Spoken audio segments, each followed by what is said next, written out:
vezes algumas doenças, elas passam despercebido, porque as pessoas vão logo culpando o clima, o calor. E aí é bom que você fique atento. Porque tem gente que diz, não, eu vou ali na farmácia, vou comprar ali um remedinho, vou colocar no meu nariz, vai tá tudo ok. É o clima, é o clima. Será que tudo é o clima? Nós vamos agora conversar com o doutor, que já se encontra aqui. Tudo bem, doutor? Seja bem-vindo ao nosso programa mais uma vez. Estávamos com saudade. Estou aqui à disposição. Coisa boa. Mas agora é o seguinte, nós vamos aproveitar esse momento que estamos aqui juntos para a gente ouvir o público. A gente foi às ruas para saber como é que está a vida, né? Como é que está a saúde respiratória das pessoas.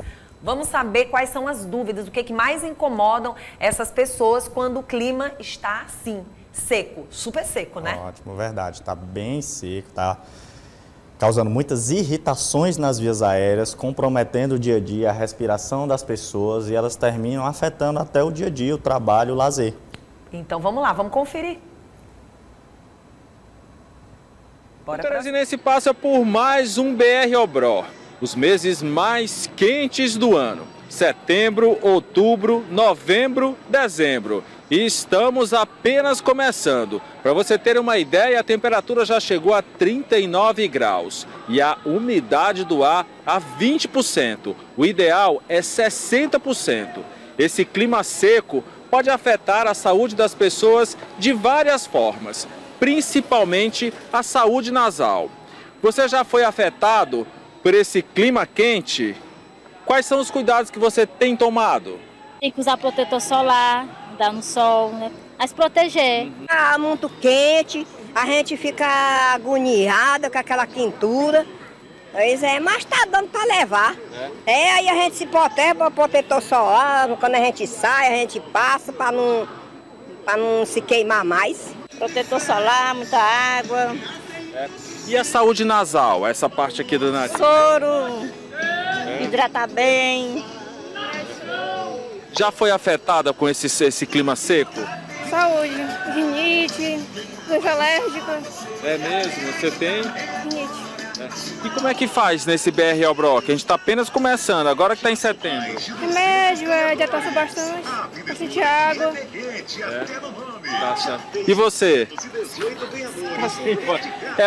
Tá sem voz por conta do BR-Obró? É o calor? É mesmo. Tem que tomar muita água, hein? Muito banho, né? Banho demais, porque o calor aqui é grande demais. No Piauí, todo mundo sabe que já estão aqui nessa época que passa assim de BR-Obró, é calor insuportável. Aí a gente temos que passar, né, tomando um banho, banhando, é que nem passarinho na água, todo tempo banhando. Já teve algum problema, por exemplo, na voz, no nariz? Às vezes a secura, ela chega a provocar alguma sequidão na voz e a pessoa chega a ficar rouca e tudo devido ao calor, que é imenso. O calor é muito grande aqui no Piauí. Eu uso sempre protetor solar, né? Eu não moro aqui. E esse clima seco, assim, que tá fazendo? Você tem algum problema de, tipo, sinusite, rinite? Sinusite. É mesmo? Sofro muito nesse período. Tenho rinite, sinusite, me afeta demais. Quando esquenta o tempo, aí já começa, a garganta inflama, nariz, tudo. Me afeta muito. E o que fazer nesse tempo de BR-Obró, com esse clima seco? É beber bastante água, beber suco, procurar nos finais de semana, né? Procurar um sítio, uma águazinha fria para refrescar o calor. É isso que a gente tem que fazer. É a época em que a gente mais sofre, quem tem rinite, sinusite, porque o tempo é muito quente, bastante quente. Cuidado com a saúde que eu tenho, eu estou bebendo bastante água. Eu estou bebendo uns 2 litros por dia, eu acredito.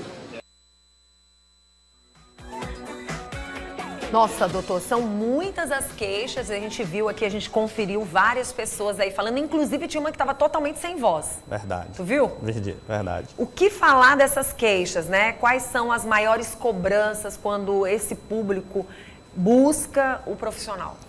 As queixas, elas terminam ficando mais exacerbadas. Eu vou falar popularmente a maneira como eles chegam até relatando pra gente. Doutor, estou com muita secura na garganta, nariz seco, ardendo, irritado, às vezes sangrou meu nariz e eles têm uma tendência de ficar bem pegando no nariz para tentar melhorar.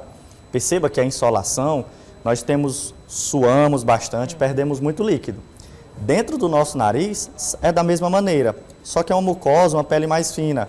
Isso vai fazer com que sintamos sintomas mais exacerbados, todos esses que eu relatei. Isso vai fazer com que agrave no dia a dia das pessoas, como está ocasionando para as próprias pessoas no meio da rua. Inclusive tem um que afetou até praticamente a voz, Sim. que afeta secundariamente por uma infecção ou inflamação das vias aéreas, chegando até na região da corda vocal, onde termina ocasionando isso, atrapalha, por exemplo, um professor, para você que é um jornalista, então termina atrapalhando o dia a dia, não é isso?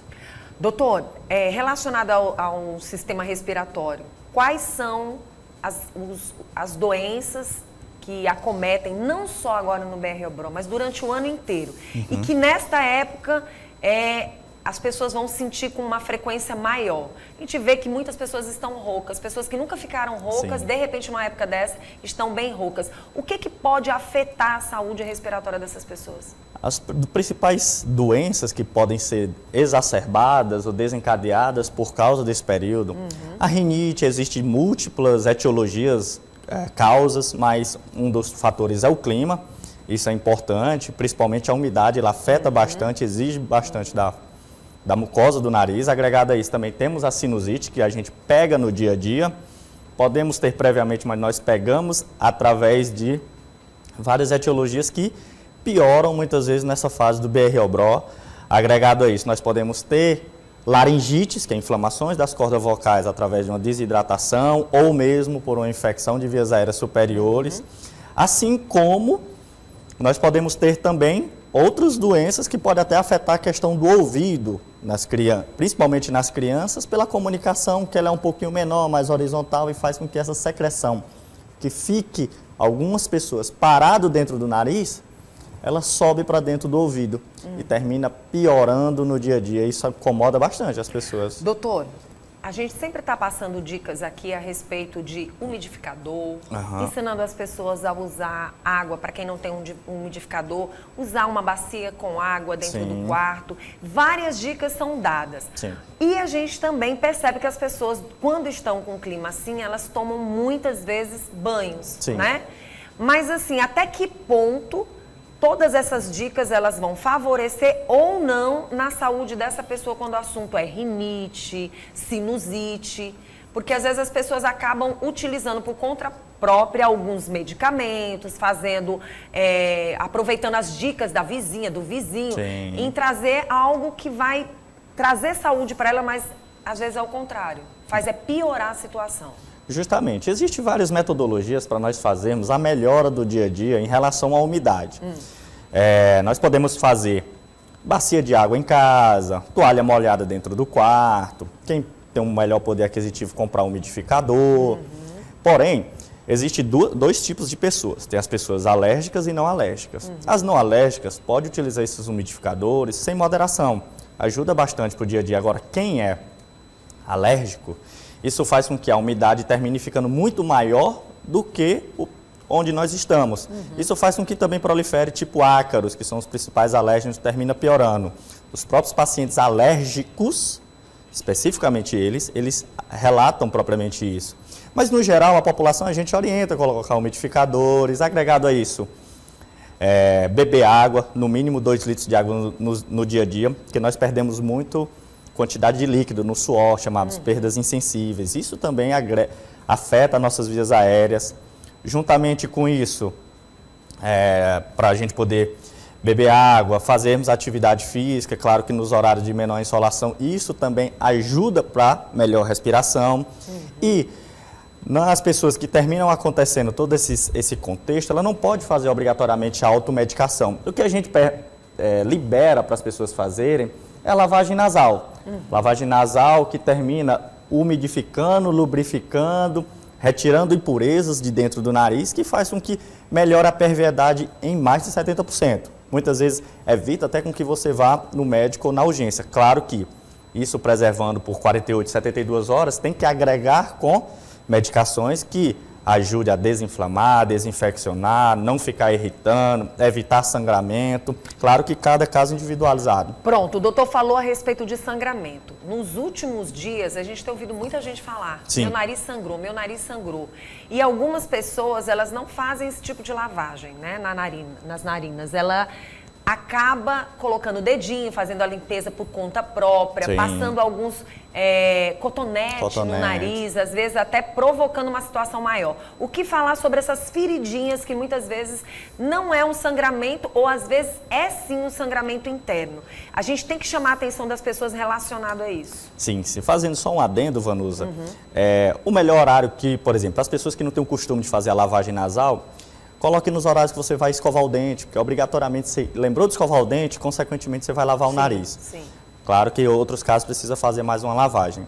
Em relação ao sangramento do nariz, o período ele desencadeia bastante, porque em relação à fisiologia ela fica bem irritada, inflama, os vasos ficam à mostra, às vezes qualquer futucar ou mesmo fator do tempo, o clima, termina abrindo o vaso e sangra. Graças a Deus são causas comuns, mas são simples e resolutíveis. Muitas vezes só você tampar o nariz, sentadinho, cabeça para frente, colocar uma compressazinha de gelo aqui em cima da mão e um pouquinho do rosto, passar uns 15, 20 minutinhos e em geral ele cessa. Mas muitas vezes também é um estopim para outras doenças que está lá guardada e que deve ir ao otorrinolaringologista para diagnosticar. Pronto, então que possíveis doenças poderiam ser essas? As principais doenças em relação ao sangramento nasal, fora as que eu já relatei, existe a preocupação sempre com tumores, claro que é uma preocupação real, existente, graças a Deus que é raro, mas é um ponto importante. Muitas vezes a pessoa, em vez de ter um nariz retinho lá dentro, ele tem um desvio. Por um processo ou genético, hereditário, ou por uma queda, um trauma que levou no nariz, ou por outro fator, isso vai fazer com que estique o vaso. Ele fica tão esticado que qualquer irritação nele, ele se abre. Muitas vezes isso é um estopim para a pessoa diagnosticar, só que ele menosprezava no dia a dia. Isso, não, eu vou deixar quieto, um dia eu vou lá, mas aí o sangramento terminou levando ele no consultório. Doutor, eu achei interessante quando você falou a respeito de estancar esse sangue para baixo, com a cabeça para baixo. Durante uma vida inteira, a gente sempre ouviu falar que a gente teria que ficar com a cabeça para cima, levantada, para poder parar o sangramento. Isso é mito? Não é que seja um mito. Pode-se fazer isso, claro que em condições, por exemplo, em paciente internado. Acontece isso, dependendo da limitação corporal. Sim. No dia a dia em casa, para todo mundo saber como é que se faz com seu filho ou com um adulto. Senta, coloca a cabeça para frente e tampa o nariz. Por que eu não deito e está sangrando? Porque o sangramento, se ele for para trás, você vai ficar deglutindo. E vai chegar no estômago e nenhum local do corpo ele gosta de sangue se ele não está dentro da circulação. Sim. Isso vai fazer com que irrite, até chegar uma hora que vomita. E se você já está assustado com sangramento do nariz, aí quando vomitando, aí dá um susto maior. Então, sentado, inclina o corpo para frente, tampa o nariz, abre a boca, fica respirando pela boca, não dá falta de ar, não sufoca. Qualquer idade pode acontecer isso. Pessoas maiores podem ficar chupando um gelo, ajuda também. Agregado a isso, a compressa. Muitas vezes, mais de 80%, 90% você já vai até para a urgência, resolvido, e ajuda o colega até somente para descobrir o ponto de sangramento e lhe ajudar com algum complemento medicamentoso. Doutor, eu não sei se vai estar dentro da área do doutor, mas é interessante a gente falar. Durante essa época também tem muitas queixas de espinhas dentro do nariz. Sim. Por que isso acontece tanto e se faz parte da sua área também observar e analisar essa questão? Acontece isso muitas vezes por uma predisposição prévia que as pessoas já tenham, pela questão de muitas vezes a glândula sebácea, ela fica muitas vezes um pouco mais irritada, mas vamos levar em consideração o período e raciocinar um pouco. Muitas vezes as pessoas elas estão com o nariz irritado, elas tendem a pegar no nariz para tentar melhorar. Quando você faz isso, me desculpe, principalmente as mulheres, elas têm um pouquinho da unha maior. Elas vão lá e ficam cutucando. Remove um pouquinho do pelo, que esse pelinho é natural e normal de todos. Obviamente essa unha não está limpa. Muitas vezes não acontece essa limpeza. Claro. Aí remove e é um ponto de entrada para qualquer bactéria, mesmo que seja simples. E vai lá dentro e termina gerando a inflamação. Algumas vezes a espinha, outras vezes chamando na otorrinolaringologia de vestibulite. Isso se chama do vestíbulo. Tipo de um furúnculozinho. um furúnculo pequenininho que algumas vezes é resolvido espontaneamente ou só com anti-inflamatório, mas outras vezes precisa complementar com antibiótico, com medicação tópica. E para aquelas pessoas que gostam de usar um piercing no nariz, o que falar? Eita, estamos mexendo na dor. O piercing no nariz é uma preocupação. Numa época como essa, principalmente. O piercing no nariz é uma questão estética que eu não vejo problema no uso, só precisa de um manuseio com cuidado maior. Sim. Na implantação, claro que tem que ter toda aquela asepsia, antissepsia, de limpeza e tudo. Mas isso não vai afetar nada numa época como essa, né? Não, você mantendo o seu piercing bastante limpo, fazendo até uma limpezazinha local, porque são orifícios de entrada e de saída. Você fazendo a sua limpeza natural dele, porque você terminou criando um pertuito, uma entradazinha até para alguma bactéria. Claro que quem já tem há muito tempo já fechou, já está todo fechado o trajeto, está como se você não tivesse. Porém, você fazer uma limpeza local do piercing, tanto fora do nariz como dentro, agregado com a lavagem nasal normal, igual qualquer outra pessoa sem piercing, isso termina sendo normal e melhorando para a pessoa. Doutor, falando de rinite, falando de sinusite, nesta época piora ou dá uma melhorada? Vanusa, é como eu disse, dependendo da etiologia ou causa. Tem vezes, por exemplo, no período da chuva, eu venho aqui relatar que alguns pontos pioram no período da rinite. Agora, termina piorando porque tem essa rinite afetada com o clima. Ainda é relacionada à alergia também, né? A alergia pode ser desencadeada, mas tem rinites que são independentes da alergia. Sim.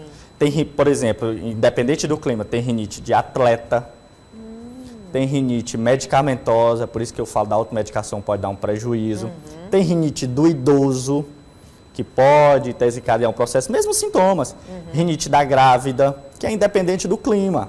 Então, existem vários tipos, mas nesse período em si, está tão inflamado a mucosa nasal, a inflamação da mucosa nasal já diz o quê? Rinite, o it de inflamação e o rino, que é de nariz. Agora, várias causas são existentes. Nesse período, desencadeia bastante, tanto como a gente vê aqui no próprio dia a dia, nas ruas, as próprias pessoas comentando. Né? E as pessoas acabam, de uma certa forma, usando com mais frequência também água, Sim. né? Passam mais tempo com cabeça molhada, passam mais tempo. Existem pessoas que dormem com panos molhados, grudados à pele. Tem gente que faz isso. Tem, verdade. Né? E isso termina afetando um pouco. Não é aconselhar você ficar dormindo um pouco de cabelo molhado, porque fica tão úmido essa região que afeta o nariz. Eu sei que muitas vezes é estranho dizer que um pede para ficar úmido, outro diz que seco é melhor. Em tudo a gente tem que ter moderação. Nada tão perto, porque assim, quando a gente fala de umidificador, é pro ar. Sim, sim. E tem muitas pessoas que vão lá e ficam cheirando aquele umidificador. Praticamente respirando ele, né? Justamente. Aspirando.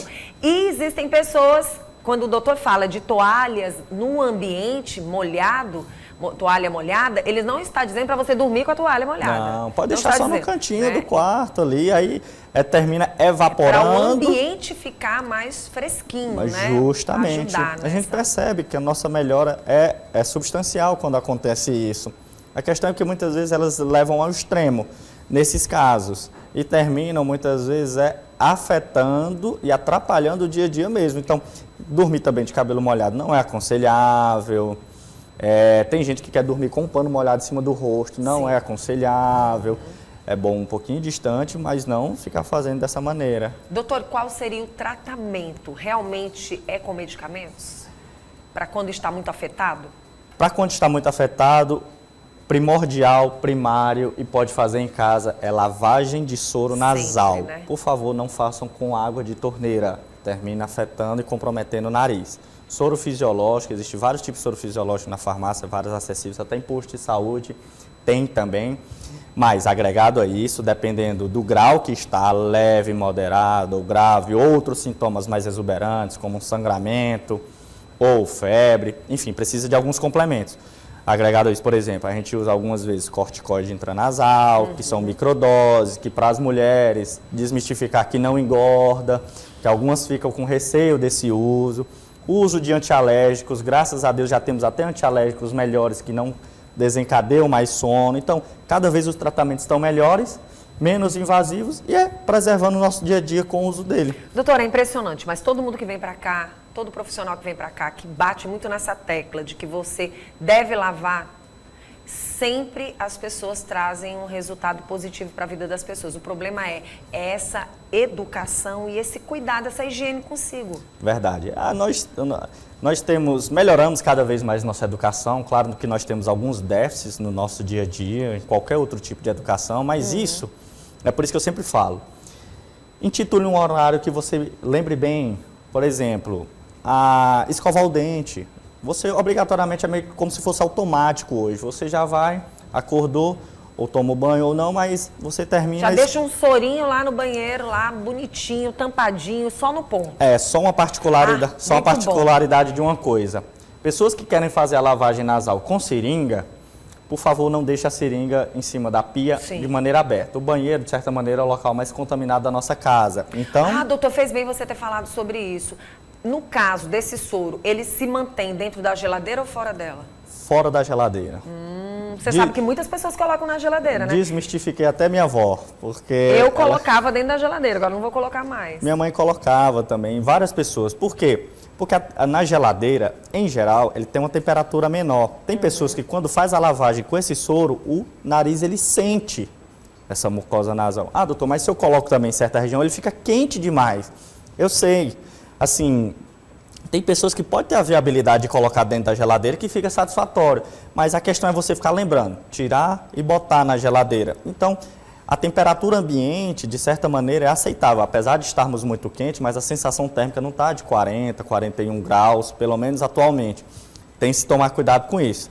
Mas, você próprio perceber isso. Se deixar na geladeira e muitas vezes fizer a lavagem, se você fizer na criança, ela não quer aceitar muitas vezes da próxima vez, ou você mesmo vai ver que o nariz ele termina ficando, ele sente, ele muitas vezes até entope um pouco.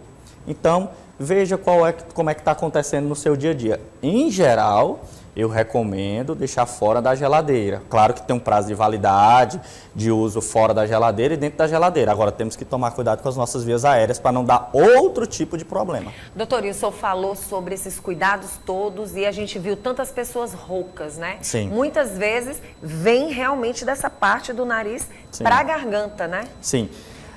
Aqui na própria fisiologia do nariz é porque nós só estamos vendo aqui do lado de fora, mas no nariz, ó, nós temos, ele percorre todo esse trajeto, vem da bochecha até o final do nariz e vem para a garganta até o pescoço. E aqui é onde está a nossa corda vocal. Se nós temos um processo de secreção por qualquer motivo, ele vai descendo, se não lavarmos o nariz.